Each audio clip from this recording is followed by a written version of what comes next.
السلام علیکم ورحمۃ اللہ نحمدہ و نصلی علی رسولہ الکریم اما بعد بسم اللہ الرحمن الرحیم۔ رمضان کے فضائل سے متعلق حدیث نمبر 6۔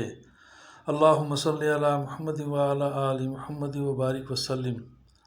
حضور صلی اللہ علیہ وسلم کا ارشاد ہے کہ 3 آدمیوں کی دعا رد نہیں ہوتی: ایک روزہ دار کی افطار کے وقت، دوسرے عادل بادشاہ کی دعا، تیسرے مظلوم کی جس کو حق تعالی شانہ بادلوں سے اوپر اٹھا لیتے ہیں اور آسمان کے دروازے اس کے لیے کھول دیے جاتے ہیں اور ارشاد ہوتا ہے کہ میں تیری ضرور مدد کروں گا، گو کسی مصلحت سے کچھ دیر ہو جائے۔ فائدہ: در منصور میں حضرت عائشہ رضی اللہ عنہا سے نقل کیا ہے کہ جب رمضان آتا تھا تو نبی کریم صلی اللہ علیہ وسلم کا رنگ بدل جاتا تھا اور نماز میں اضافہ ہو جاتا تھا اور دعا میں بہت عاجزی فرماتے تھے اور خوف غالب ہو جاتا تھا۔ دوسری روایت میں فرماتی ہیں کہ رمضان کے ختم تک بستر پر تشریف نہیں لاتے تھے۔ ایک روایت میں ہے کہ حق تعالی شانہ رمضان میں عرش کے اٹھانے والے فرشتوں کو حکم فرما دیتے ہیں کہ اپنی اپنی عبادت چھوڑ دو اور روزہ داروں کی دعا پر آمین کہا کرو۔ بہت سی روایات سے رمضان کی دعا کا خصوصیت سے قبول ہونا معلوم ہوتا ہے، اور یہ بے تردد بات ہے کہ جب اللہ کا وعدہ ہے اور سچے رسول صلی اللہ علیہ وسلم کا نقل کیا ہوا ہے تو اس کے پورا ہونے میں کچھ تردد نہیں۔ لیکن اس کے بعد بھی بعض لوگ کسی غرض کے لیے دعا کرتے ہیں مگر وہ کام نہیں ہوتا، تو اس سے یہ نہیں سمجھ لینا چاہیے کہ وہ دعا قبول نہیں ہوئی،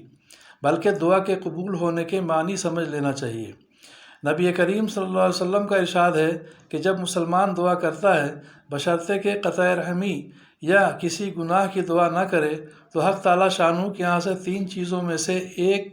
اسے ایک چیز ضرور ملتی ہے، یا خود وہی چیز ملتی ہے جس کی دعا کی، یا اس کے بدلے میں کوئی برائی یا مصیبت اس سے ہٹا دی جاتی ہے، یا آخرت میں اسی قدر ثواب اس کے حصے میں لگا دیا جاتا ہے۔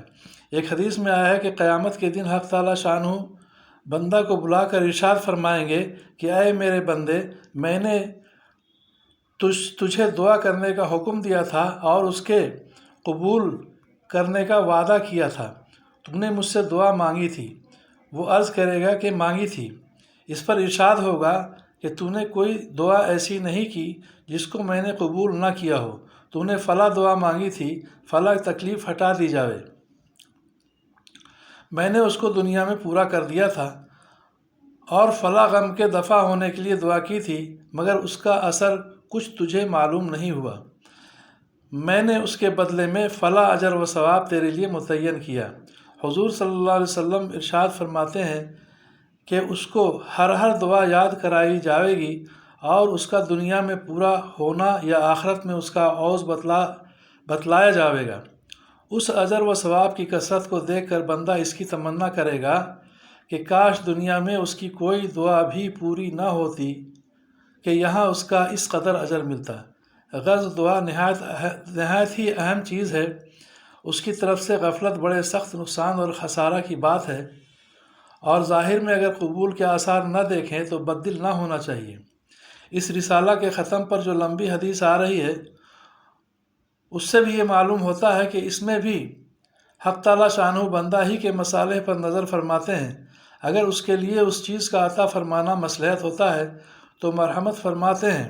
ورنہ نہیں۔ یہ بھی اللہ کا بڑا احسان ہے کہ ہم لوگ بسا اوقات اپنی نافہمی سے ایسی چیز مانگتے ہیں جو ہمارے لیے مناسب نہیں ہوتی۔ اس کے ساتھ دوسری ضروری اور اہم بات قابل لحاظ یہ ہے کہ بہت سے مرد اور عورتیں تو خاص طور سے اس مرض میں مبتلا ہیں کہ بسا اوقات غصے اور رنج میں اولاد وغیرہ کو بددعا دیتے ہیں۔ یاد رکھیں کہ اللہ جل شانہ کی عالی دربار میں بعض اوقات ایسے خاص قبولیت کے ہوتے ہیں کہ جو مانگو مل جاتا ہے۔ یہ احمق غصہ میں اول تو اولاد کو کوستی ہیں، اور جب وہ مر جاتی ہے یا کسی مصیبت میں مبتلا ہو جاتی ہے تو پھر روتی پھرتی ہیں،